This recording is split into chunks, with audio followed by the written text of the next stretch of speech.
Morning सबैलाई स्वागत छ ब्लगमा।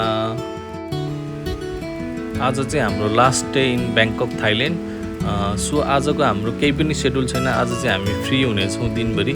सो आजको प्लान भनेको जस्ट सपिङ मात्रै हुनेछ। सो कुन कुन ठाउँमा जाने, सपिङ गर्ने सबै यो भिडियोमा समेट्ने कोसिस गर्नेछु। सो ब्रेकफास्ट खाएर हामी चाहिँ निस्क्यौँ सपिङको लागि। रिसेप्सनमा मैले बुझेको चाहिँ हामी बसेको होटलबाट चाहिँ लोकल गाडी तपाईँको एकदम नजिक थियो। हामी बसेको होटलबाट सपिङ गर्ने मैले पहिले प्लान गरेको थिएँ, यो ठाउँ जान्छु भनेर। त्यो ठाउँहरू चाहिँ एकदम नजिक रहेछ। सो हामी चाहिँ लोकल बसमा निस्किहाल्यौँ। सुरुमा हामी पुगेको मल भनेको चाहिँ एमबिके सेन्टर मल हो। यसमा चाहिँ तपाईँको ब्रान्डेड जुत्ताहरू, ब्रान्डेड टी सर्टहरू, पेन्टहरू एकदम अफर रेटमा पाइँदो रहेछ। यो चाहिँ मैले बुझेर गएको थिएँ, तपाईँहरूलाई पनि सेयर गरेको। यो चाहिँ तपाईँको यो जुत्ताको सुपर स्टोर भन्ने चाहिँ 3rd फ्लोरमा छ एमबिके सेन्टरको। यसमा चाहिँ जुत्ताहरू एकदम ब्रान्डेड जुत्ताहरू एकदम सेलमा लागेको हुन्छ। एकदम लो रेटमा राम्रो जुत्ताहरू पाउनु सक्नुहुनेछ। यहाँ चाहिँ पक्कै जानु होला। त्यसपछि हामी गयौँ 4th फ्लोरमा। यो 4th फ्लोरमा चाहिँ इलेक्ट्रोनिक सामानहरू एकदम मिलाएर पाउँछ।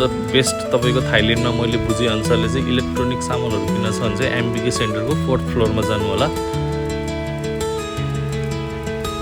धन्यवाद। हाम्रै बर्माको नेपाली दाइको पसल रहेछ।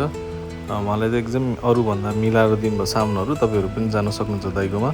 त्यसपछि हामी निस्क्यौँ सेन्ट्रल वर्ल्ड मलतिर।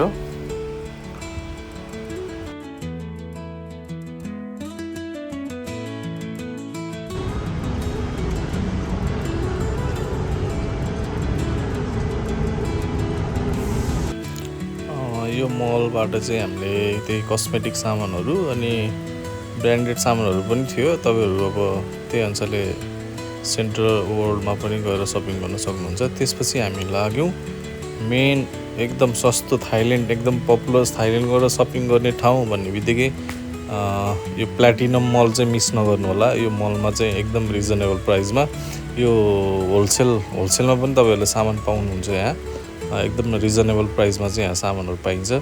क्वालिटी पनि राम्रो हुन्छ।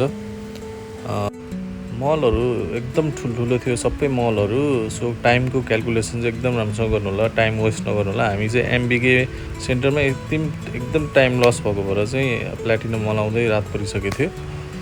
लुगाहरूको अप्सन चाहिँ यति धेरै थियो यो मलमा। अब घरको लागि गिफ्टहरू लान चाहिँ यो मल एकदम बेस्ट हुन्छ। त्यसपछि एकदम भोक लागेको थियो। ठ्याक्क पारिपट्टि प्ल्याटिनम मलको अगाडिपट्टि स्ट्रिट फुडहरू टन्नै देख्नुहुन्छ। त्यहाँ चाहिँ हल्का खाजासाजा खाएर त्यसपछि हामी लाग्यौँ बिग सीतिर। बिग सी चाहिँ ठ्याक्कै हाम्रो भाटबडी नै जस्तै हो। एकदम तपाईँहरूसँग टाइमै छैन भने चाहिँ बिग सी चाहिँ एकदम तपाईँको लागि बेस्ट हुन्छ सपिङको लागि चाहिँ। मेरो चाहिँ अलिअलि अब चक्लेटहरू यताउति अलिअलि सामानहरू लिन्थ्यो। म चाहिँ लास्टमा बिग सीमा गएँ। हामी आएको मन्थ चाहिँ सेप्टेम्बर थियो। थाइल्यान्डमा चाहिँ अब यो समयमा चाहिँ रेनी सिजन हो।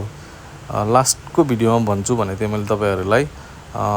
यो सेप्टेम्बरमा आए पनि पानीले चाहिँ हाम्रो ट्रिपमा केही पनि असर गरेन।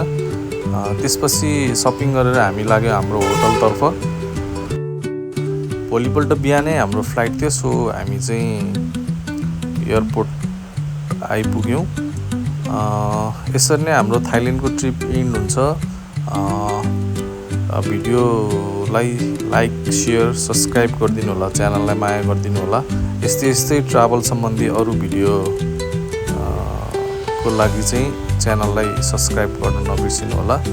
सो अर्को भिडियोमा फेरि भेटौँला।